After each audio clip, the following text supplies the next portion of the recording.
Hello guys, welcome back to my channel. दोस्तों, इस video में आपका स्वागत है। दोस्तों, आज का टॉपिक लेकर के नानू भाई का 3 नियम। गांधीगिरी शब्द हर इंसान तक पहुंचाने वाली लगे रहो मुन्ना भाई फिल्म में नानू भाई इसी सिद्धांत को अपनाया, इसलिए अपने वो जीवन में बेहद शांति और विवाद रहित जीवन जीते हैं। इसी सिद्धांत की वजह से अपने वो बिजनेस में मल्टीपल ग्रोथ की है। वे गांधी जी के बहुत बड़े भक्त हैं। मेरी रुचि उनके सिद्धांत में और बढ़ गई, क्योंकि हम नानू भाई के तरक्की को बेमिसाल मानते हैं।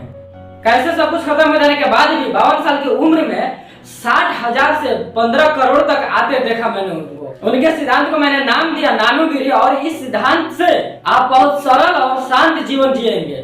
लगे रहो मुन्ना भाई गांधीगिरी के तर्ज पर नानू भाई बना दिया।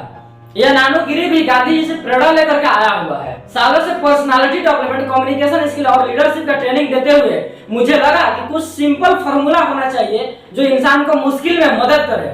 और जो फॉर्मूला बता रहा हूँ ये नए नहीं है, ये मेरे अपने भी नहीं है, ये हम सब जानते हैं, बस उसको हम लोग अपनाते नहीं है। इस फॉर्मूला को कुछ लोग मानना शुरू किए और क्या, ये फॉर्मूला प्रसिद्ध हो गया।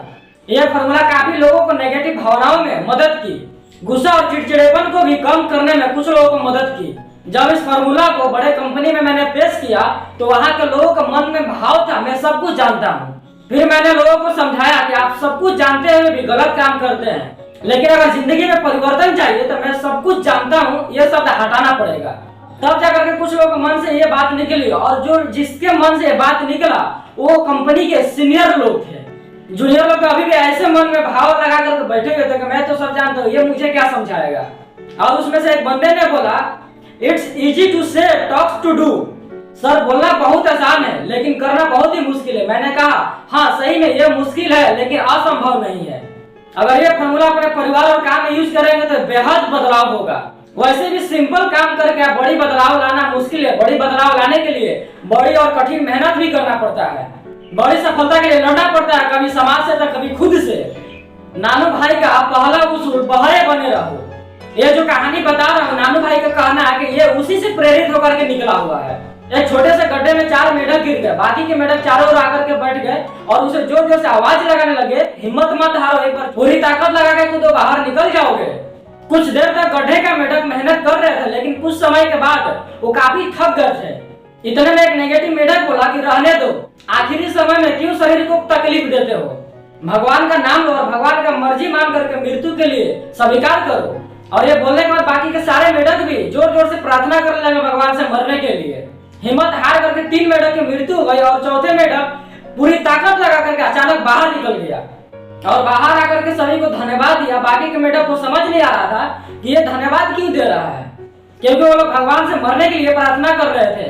बाद में पता चला कि वो मेढक बहरा था और जोर जोर से जो लोग भगवान से मरने के लिए प्रार्थना कर रहे थे उसे लग रहा था कि मेरा उत्साह वो लोग बढ़ा रहे हैं हमें बाहर निकलने के लिए। ठीक उसी तरह नानू भाई का पहला नियम कहता है कि बहरे बने रहो। जब भी आपको कोई नेगेटिव बातें बोले या कोई हरास करे तो आप उस वहां पर बहरे बने रहो। नानू भाई का दूसरा उसूल गूंगे रहो। 3 इंजीनियर दूसरे देश में काम कर रहे थे, किसी बात पर वहां का राजा उन पर गुस्सा हो गया और गुस्सा होने के बाद उन्हें मृत्यु दंड दे दिया। तीनों इंजीनियर ने राजा से माफी का गुहार लगाई। राजा ने बोला कि मैं तो अपना फैसला सुना चुका हूँ, अगर भगवान की मर्जी होगी तो वो तुम्हें बचा लेंगे। वहां पर मशीन से गर्दन काट करके सजा देने के नियम थी। समय निकट आता गया और लोगों को सहानुभूति रखने वाला एक इंसान उन्हें बोला कि कुछ भी हो जाओ वहां पे तुम कुछ मत बोलना, गूंगे बने रहना। तीनों इंजीनियर ने उस आदमी का बात मानकर गूंगे रहने की निर्णय लिया। जब पहले इंसान की गर्दन को उस मशीन में लगाया गया तो कुछ समय पहले ही उस मशीन का कुछ पार्ट टूट गया और बाहर निकल गया। जल्लाद ने बोला कि भगवान की मर्जी तुम्हें नहीं मारने की, जाओ तुम मुक्त हो गए। फिर दूसरे व्यक्ति को उस मशीन में डाला गया और कुछ समय पहले कोई पार्ट खुल गया जिसकी वजह से उसको भी माफ कर दिया गया। और तीसरा इंजीनियर ये सब खड़े होकर के चुपचाप देख रहा था। तीसरे इंजीनियर ने गूंगे रहो शब्द भूल गया था। जैसे ही उसकी गर्दन मशीन में रखी गई तुरंत जल्लाद से कहा, मूर्ख, इतनी देर से तुम जो जब भगवान की मर्जी मान करके उन लोगों को छोड़ रहे थे, ये छोटी सी प्रॉब्लम की वजह से ये मशीन रुक जा रहा है। जल्लाद ने तुरंत मशीन ठीक किया और उसकी गर्दन काट दी। दूसरा उसूल गूंगे रहो कहता है कि जब भी स्थिति विवाद की बनी हो, जब भी आपका बॉस या पति पत्नी गुस्सा हो, उस वक्त बोलना आग में घी डालने के बराबर होगा। इसलिए ऐसे स्थिति में गूंगे बने रहो। आप सही थे फिर भी धैर्य बनाए रखें। ये बात बाद में उसे बहुत परेशान करेगी। एक इंसान की पत्नी बहुत गुस्से वाली थी और उस दोनों में इसके वजह से हमेशा झगड़ा होते रहता था। एक बार उसकी पत्नी ऑफिस से वापस आते समय कुछ सामान लेने के लिए कहा। और जब उस व्यक्ति ने वापस निकला तो ट्रैफिक जाम की वजह से उसको दूसरे रास्ते आना पड़ा और घर आते ही उसकी पत्नी उस पर चिल्लाना शुरू की। उस व्यक्ति ने उस नियम को नहीं बोला, गूंगे रहो। जो लड़ाई का एपिसोड 2 घंटे तक चलता था वो 10 मिनट में खत्म हो गया और उस व्यक्ति को लगा कि चलो इस नियम की वजह से मेरा लड़ाई 10 मिनट में ही खत्म हो गया। अगला दिन जब व्यक्ति ऑफिस गया और वापस लौटते समय वो सारा सामान लेकर के आया, फिर उसके पत्नी ने सॉरी बोलते हुए कही, मुझे आज पता चल गया कि उस रास्ते में कल जुलूस निकली थी, इसकी वजह से ट्रैफिक जाम था, तुम नहीं लेकर के आए। अब जब भी उस दोनों के बीच में झगड़ा होता है, गूंगे रहो और नियम की वजह से वो झगड़ा तुरंत ही खत्म हो जाता है और वो आराम से शांति पूर्वक रहते हैं। नानूगिरी का तीसरा उसूल। एक गुरु के पास एक व्यक्ति आया और गुरु जी से कहा, गुरु जी मुझे कुछ नई बातें सीखनी है। गुरु जी ने कहा, कुछ नया का अर्थ? उसने कहा, गुरु जी लगातार अध्ययन के बाद संसार के अधिकांश ज्ञान ले चुका हूँ, फिर सोचा चलकर आपसे भी कुछ चर्चा कर लेता हूँ, अगर कुछ नया होगा तो सीख लेंगे। गुरु जी ने अपने दूसरे शिष्य से चाय का केतली और 2 कप मंगाए।